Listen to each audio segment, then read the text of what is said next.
Mana xudo xolasa yangi yo'ldagi obyektimiz bitta. Bu kabelniy zavod edi. Hop, mana skvajinamiz. Skvajinamiz chuqurligi 100 metr bo'ldi. Apsatka diametrimiz 159, qalinligi 4 mm turdi. Hop, nasosimizga keladigan bo'lsak, nasosimizning firmasi Shimji, kubasi soatiga 15 tonna, kilovat 3 kilovatli nasos. Hozir trassalarni tortib, o'sha sistemaga ulab qo'ydik, tariq uchuvchilarni qo'yib qo'yganmiz. Bu yoqda shit upravleniyalari bor.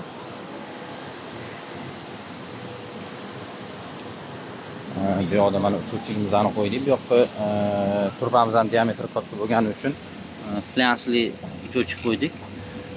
Bu uchuvchining firmasi 100 metr bo'ladi. Modem orqali ham ishlaydigan uchuvchi bo'ladi, chunki RSVga to'g'ri keladigan ko'rsatma bo'yicha mana shu uchuvchi qo'yiladi.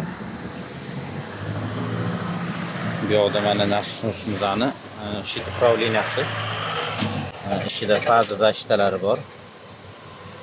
Puskatelari bilan. Xolos bu obyektimiz bitta. Kimga shunaqa xizmatlar kerak bo'ladigan bo'lsa, pastdagi raqamlarga murojaat qilaverasizlar.